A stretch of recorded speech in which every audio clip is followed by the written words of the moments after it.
So all the machine runtimes are in our system now automatically through the tools we developed with using AI, like saving 10, 15 minutes a day. It doesn't seem like a lot, but over every employee that doesn't have to enter in their timesheets and log for each machine in our facility, that can really add up. So Oh, it um, always adds up. Time is money. Hey, MMT followers, Christina Fuges with MoldMaking Technology back for another quick MMT chat. My guest today is Mike Murakami, who is wire and sinker EDM lead hand at StackTeck Systems. And we're going to talk artificial intelligence, AI. So, hi, Mike. hey. All right. So, you said that AI feels more like a helpful partner rather than something to be afraid of. So, what made you start seeing it that way?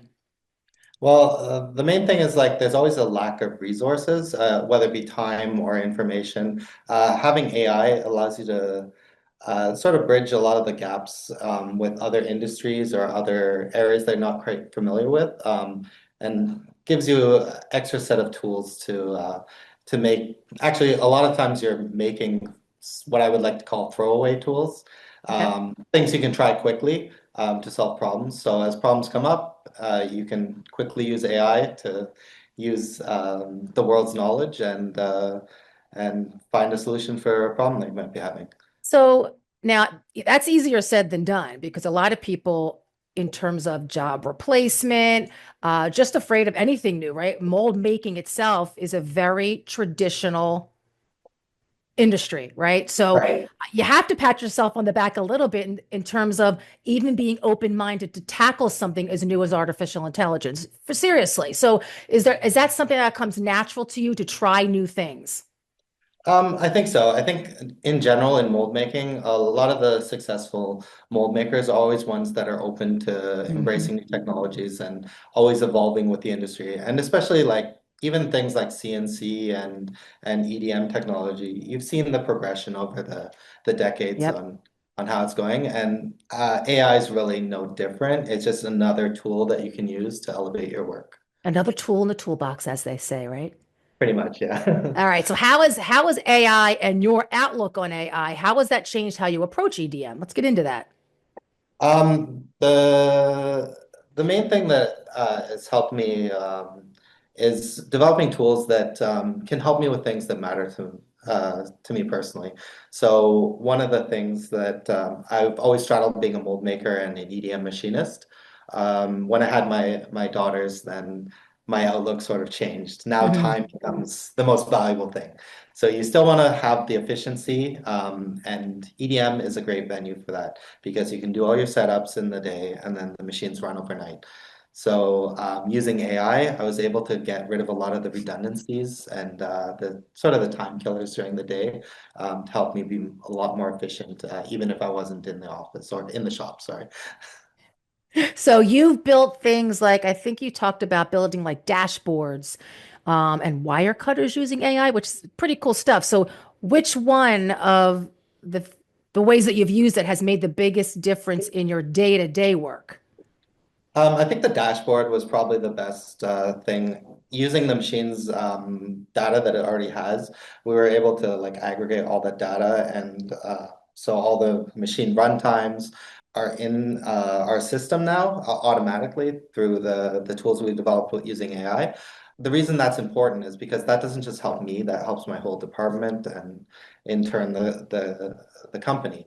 Um, like saving 10, 15 minutes a day. It doesn't seem like a lot, but over every employee that doesn't have to enter in their timesheets and log for each machine in our facility, that can really add up. So Oh, it um, always adds up. Time is money, yeah. right? So taking away from some of those more I don't know, like redundant tasks, I guess, since you already have the data available, has really been a huge help. And also getting the buy-in from your colleagues because now they're not frustrated and rushing through and trying to do all these other tasks that you have to do anyways, but now it's taken care of for you, And right? is it true that it has freed people up to do other things or more important tasks? Oh yeah, for sure. Yeah, Yeah. yeah. Can you get into a little bit? I'm going to kind of go off a little bit on this, but can you talk a little bit about what you actually mean? So I think a lot of people are familiar with the large language models like a Chat GPT Right. and all those models, are you talking about using something like that, creating a bot or creating an agent? Like, can you talk to me a little bit about how you're actually using it? Yeah, sure. Yeah, I'm using like ChatGPT where you can talk to it like a person. So even if you don't have coding knowledge, you can say, I'm trying to build this, and then it'll sort of walk you through, and then you can sort of have an ongoing conversation as you build the baby steps towards it. So for the dashboard, you would say, I'm trying to get this data out of this EDM machine, and then it'll sort of say, okay, you should start here, here, here, here, and try this code, and yeah, plug it in, and it's pretty binary. The good thing about using it for like what I'd call dev AI, Okay. uh, development AI, is it's either going to work or it's not going to work, and you're going to Hmm. know immediately. So when you plug it in, a lot of times there might be problems, but then you just go back and you talk to it and say, "Oh, you're misinterpreting the timestamps of the thing. I'm on Eastern Standard Time. Can you make sure that to convert that and It's all calculate in that?" that prompting, right? It Yeah, really is it's like having a prompting. conversation. It's no Yeah, different than having a conversation with a person to make sure that they're getting it right. You have to be very specific with your instructions, is how I look yeah, at it. Yeah. exactly. So a lot of the tools I've built have been more programming based, but at the same time, you can use it for other things. For an example, like as a mold maker, we're always dealing with water lines and trying to cut all the rubber tubing for water lines. So the old way was use a knife to cut it, Yeah. but it would always be jagged or crooked or whatever. So you can put those parameters into like an AI and say, I'm trying to cut water lines. They keep coming out jagged. What would you suggest? And what it suggests is actually pretty interesting. So it's might say like use this PVC cutter because it can Hmm. also cut rubber, but then you'll get a nice smooth end on your hoses. So It is and funny. Well, not funny, haha, but it's a great like brainstorming tool, right? Things that don't won't come yeah, naturally to you. It's capturing all that information and giving you suggestions to kind of opens up your world to things you wouldn't right. naturally think about as solutions. That's Yeah, it's like a interesting. sounding board. Like Yes. you can throw things out and it's not just you're talking to like one person in your niche field.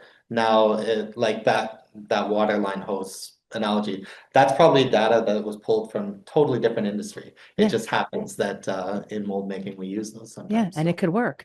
yeah. Has there been any security, privacy issues with, I mean, that comes up a lot when people start talking about artificial intelligence. Can you talk about that a little bit?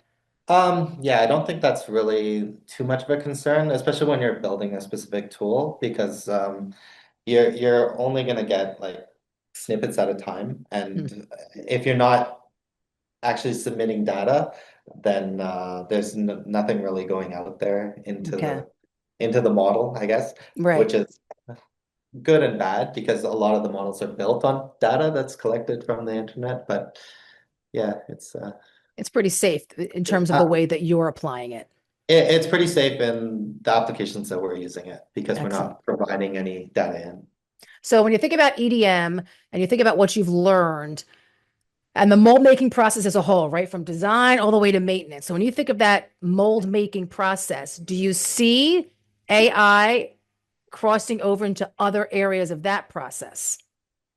Um, For mold making, I definitely see it coming more into the CNC and EDM process. I've talked to a few companies and they're sort of doing the same thing. They're using it more for development of features rather than like a lot of companies or a lot of people are using AI as more as a buzzword to replace things like machine learning. It's not Yes. really interchangeable. Um, so it's good to hear that a lot of the industry is using it to say like, oh, we found this feature. We're going to try to use AI to build a test to see if this will work for our machines. Um, for mold making, it can help you if you're in a small mold shop, and a lot of times you have to wear a lot of hats. So Yep. you become sort of a mold maker, project manager, and I have no doubt that you'll encounter um, some sort of spreadsheet or something where you would need to manipulate the information. or keep track of inventory or a BOM or uh, bill of It, materials or whatever, right? do you think it takes a champion within a shop, whether it's a small, mid-sized shop, to take the time to experiment with it? Because that's not the first step, right? Possibly, yeah. I think proving it out is definitely beneficial. So if you have one or two people that are interested and they start showing the tools that they've built or how it's helped them, then I think that would spread throughout the shop.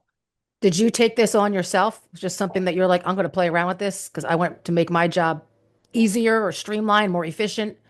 Yeah, for sure. That was the main reason was I wanted to uh, basically buy time. So in the past, I've sort of dabbled in a little bit of this type of work, but on my own, and it's time consuming when you're not a programmer Yeah. to try to But can't you use AI to code? yes, now Yeah. you can. So Yeah. that now it's made it really simple. So it doesn't matter how small the problem is. I can be like, okay, I have this small problem. It's costing me a few minutes a day. Let's see what I can build Yeah. to get rid of this. So do you think, I mean, we can't deny that all these tools, just like 3D printing was another kind of the same fight with that Right. technology, right? In the end, it's another tool in the toolbox. So is AI. But what do you think is holding shops back from really giving this a go? Um, I think it's more possibly the culture of the shop. It's good to have an open shop like StackTeck where they embrace trying new technologies and because we're mold manufacturing instead of mold making, you're very Mm, specific to your department, and that means that you're also very familiar with any obstacles that might be holding you back. So I don't know if it's more competitive, but you always want to mm. be best in your industry and keep trying to push with whatever tools are available. And it just happens that has been really helpful for That's great. managing. So for someone in a shop that's curious about AI, but doesn't really know where to start, like what is an easy step or an easy project they could at least try to see what's possible? Um, yeah, so I think anything that you are you working with any sort of data? That's a good starting point because you'll get instant results. So if there's anything that not a lot of people are familiar to like gurus at Excel, there's going to be a lot of times where you want to manage some data and maybe something as simple as like coordinating your part numbers to a work order Hmm. and creating a database of that. That would be an easy way to start because there's so much information on, especially with the coding side, Hmm. that it rarely gets it wrong. So That's a good first step. Yeah, good application. I like that. yeah, there's been so much help over the last decade that's been put out on the internet for that specific application. I think it's helpful to get started with something that you'll be successful with. When it comes to asking questions about like job specific things, hallucination is kind of an issue Yes. where the AI might just guess at an answer Hmm. and it may not be the right path. You know what I've So learned for that too? That actually that leads into my next question, or what are some things you should be aware of? And that is one.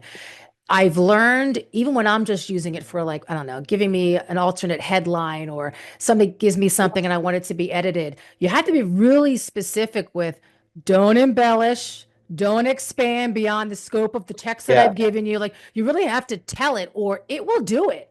If you don't, yeah. but I should put it this way, if you don't tell it not to do it, it's probably going to do it because it's going to want to satisfy you on a certain level is what I've learned. So you really have to prompt engineer. You really got to be Yeah, careful. yeah. On a previous chat, you talked with Jordan Robertson, and he sort of said that like our greatest technological advantage is our people, and that humanization of AI is really important. It's your people that are driving the prompting and drive and using the tool correctly and knowing when it's gone astray. So Yeah. yeah, it's Yeah. You know what? It makes that our challenge in the industry of all the people that have that tribal knowledge that are on the verge of Yeah, retiring, right? We've really got, and actually AI should be pretty much a solution for that, or at least a helpful tool to capture that tribal knowledge in some way. Because once that's gone, there's a next generation coming in. What you just said, if that human doesn't know that yeah. something was led astray because they don't have the experience or knowledge, what's going to happen there? So we really got to jump on this and educate. Yeah, hopefully, with social media and everything, there should be more transparency and hopefully more people sharing so that it can start getting better in our specific like mold making field. Yep. Because that's the problem. Like it excels in areas where it has a large data set. But unfortunately, a lot of what mold making knowledge is tribal knowledge, as you Yeah. said, right? Yeah, it's all in here. No one's like putting it anywhere. So it's all in these Yeah. guys and gals' heads, and we got to get it out of there.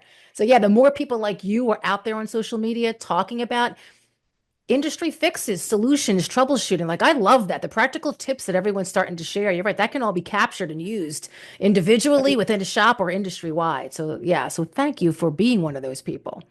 Thank you. You know, um, do you see when it comes to the machining side, like machine tool manufacturers or even shops, where do you see this going? What do you see them implementing in the future when it comes to AI?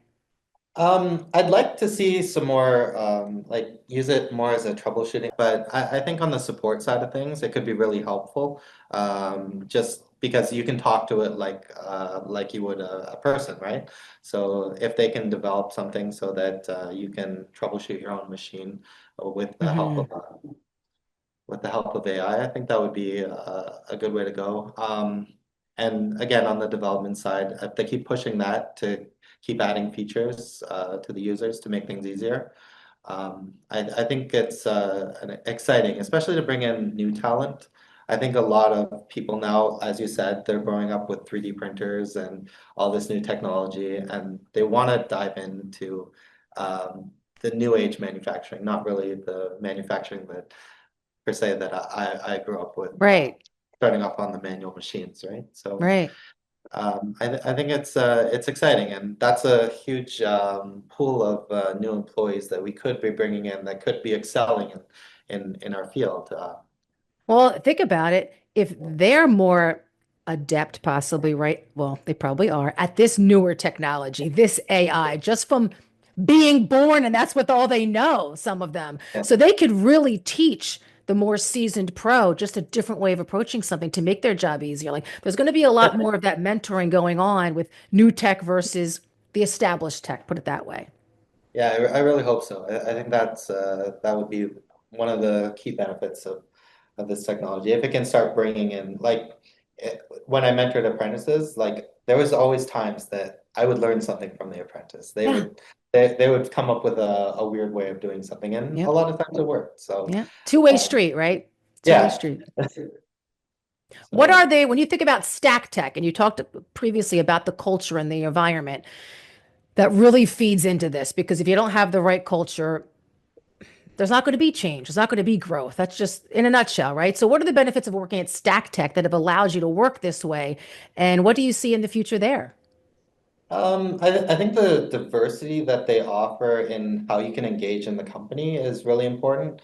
For example, I joined the impact team, which is sort of the sustainability team of the company. And it's actually surprising like how many items uh, I'm pulling for EDM based off of being on like a committee like that, because then you're starting to always see things from a different angle. What do you mean pulling from EDM? Like, so when you're always thinking about sustainability, then I'm always looking at like what new wire technologies are out there. Like, how can I make this use less wire to get the same effect? So there's lots of ways, or like water management. Like, how can I Okay. optimize my deionizing water? Do I need to use virgin resin or Hmm.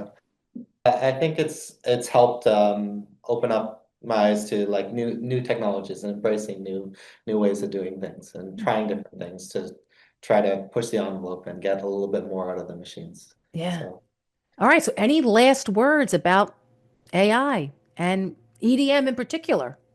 Well, I hope that our chat and what I put out there on the internet helps encourage more people to become EDM machinists. The skill set's changing right now. It's no longer like your hand skills and that are going to push you forward. It's embracing the new technologies and moving forward and pushing the industry and changing some of those stereotypes that are gonna move the EDM world forward, I think. I agree. And I will include a link to the article that we worked on that will elaborate a little bit more, encourage people to go to MoldMaking Technology to read a little bit more about the applications and how you actually applied AI in your EDM process. So I will put the link to that in our show notes. All right. Thank you, Mike, for all your time. And to everybody watching, remember for everything mold making, visit moldmakingtechnology.com. Stay informed and stay inspired.